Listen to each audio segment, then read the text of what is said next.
60,000 people, that's roughly how many young men, women, etc. entered the Spanish enclave of Ceuta from Morocco over the past few days.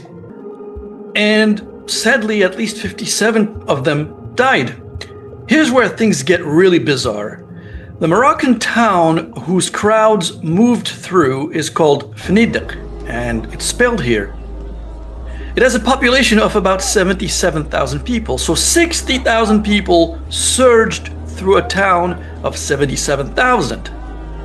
Now, unless you live in the desert, there is no place in North Africa, from the extreme west on the Atlantic Ocean all the way to the extreme east and far beyond Egypt, that would have more than a handful of people congregating without the authorities knowing about it.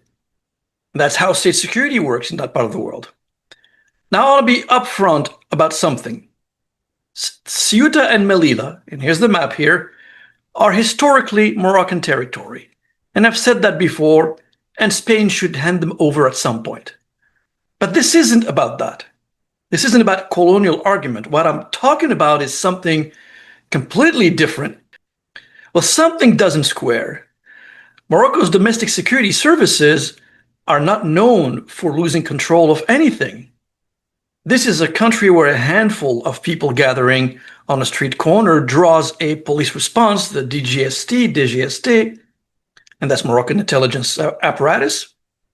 It has spent decades building a reputation of tight, fast, overwhelming control. They call them the FBI of Morocco because they know everything. They are disciplined.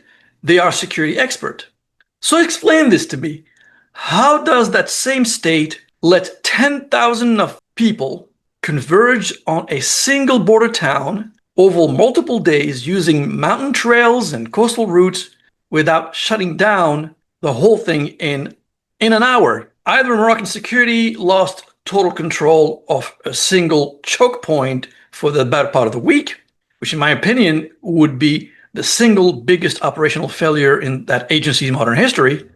Already someone decided to let it happen. So here's the thing, I'm not telling you which one it is. What I'm telling you is that the first explanation doesn't fit anything we know about how this country operates. And when the story you're being told doesn't match the pattern of behavior you've been watching for years, we don't have to buy that story just because it's an official one.